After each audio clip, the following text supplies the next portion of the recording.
And backing a candidate, which is critical. What can we do? Novel ideas, ways that we can engage, that we can continue to affect change between now and November. March on Washington, August 28th. There are plenty of marches planned. That's going to keep going. You're exactly right. Y'all have done a lot of it already. I mean, your marches on Washington again, I can't thank you enough for picking me up as that vote passed the House with the health care bill, looking at what's happened in our country's future, realizing we've got patriots out there who are still fighting, we've still got a chance to win. We are going to win. And just remember, this is the greatest country God's put on the face of our planet. Okay? We've had challenges in our past. We fought a civil war. We've had a Great Depression. All sorts of military, World War II. And we've always come through on the other side a better country than we went before that. That's not going to be any different this time. So keep doing what you're doing. Again, get involved in races. Focused on a group of candidates that can give us the majority in both houses of Congress and ensure we have the majority here within the state of Texas and our legislature so we can redistrict and do it in a way that ensures that we will be in power for at least a decade. So we can get Mr. Obama, and then 2 years later after that, he'll be another one-termer.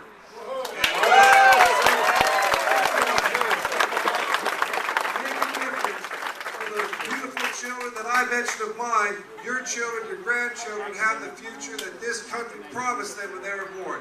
God bless you guys for everything you do. Keep fighting.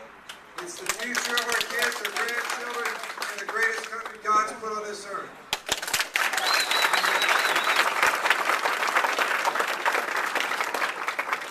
Two thoughts. One, they're, I think, doing more of what you've already done, making sure their voices are heard, that we keep attracting people to this movement, and we engage people, I think is just critical. But two thoughts.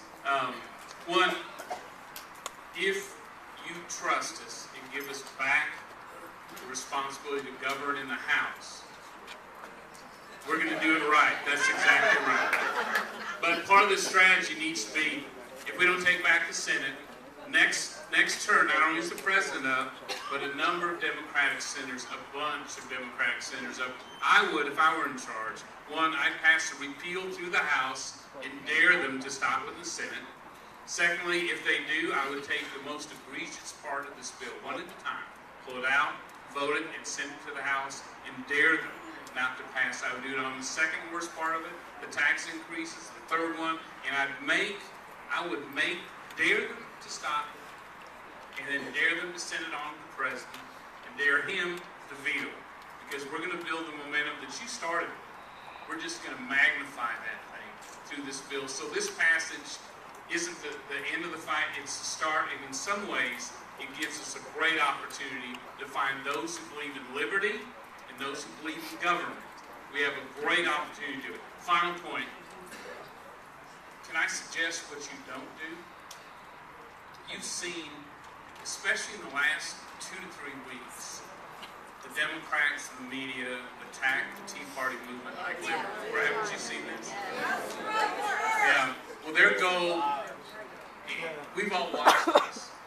The way you destroy the message is you destroy the messenger. You discredit them, and you make them look extreme. You scare independents and other people away from joining them for fear they'll be stereotyped as that as well. That's what they're doing to us right now. So part of your challenge, just as so far, and what I've been so appreciative about this Tea Party is that, it's not people, it's the Constitution. It's not certain leaders, it's the issues, it's principles, it's freedom. That's what you're fighting for. You have to stay very disciplined to continue to do that. And you can't be hijacked not only by another party but groups that would like to hijack the Tea Party movement. So knowing that the media is going to take the worst poster you've got in the group and highlight, my view, if someone shows up with a Joker poster, it doesn't belong in this movement. If someone shows up with the Hitler poster, it doesn't belong in this movement. We're about the Constitution. And I think if you're able yourselves to stay focused on that message, don't allow them to destroy the messenger, we're going to prevail. I mean, absolutely, we're going to carry that day. But it's going to be a real challenge because we have the House, the Senate, the President, the media, and we've got a big challenge. Does that make sense to you all?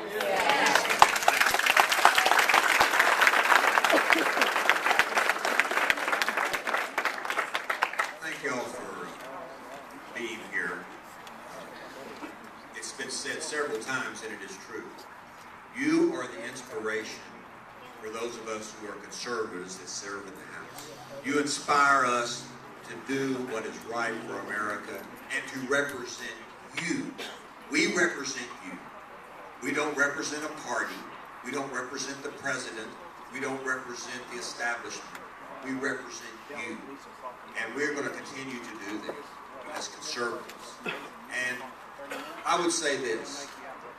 When we take the House back, you talk about procedure. We will be in charge, and we will use procedure to make sure, as Kevin said, each slice of this bill comes to the floor again by itself, and we vote it out. For example, the requirement that your medical records are perused by the federal government every month. You know, the 16,000 IRS agents are going to be snooping around in your bank accounts and your medical records. That'll probably be up high on the list to remove from this legislation.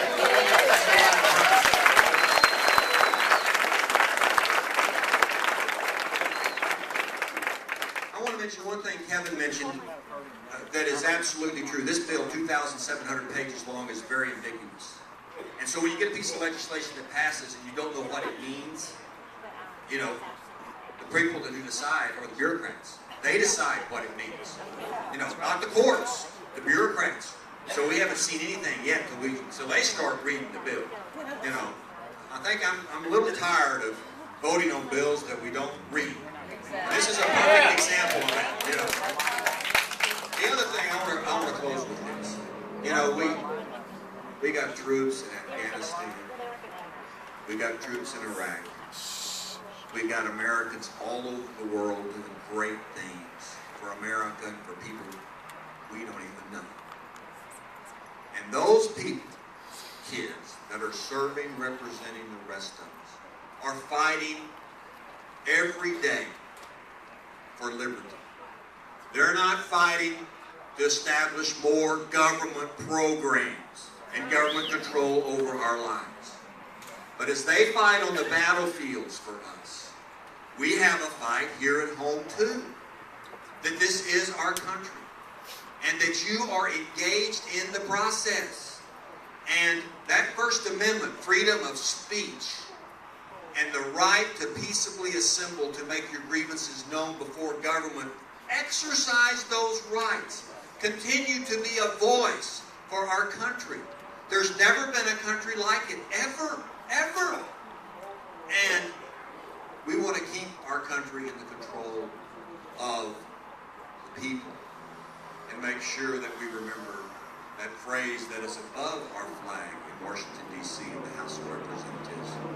In God we trust. Thank you very much.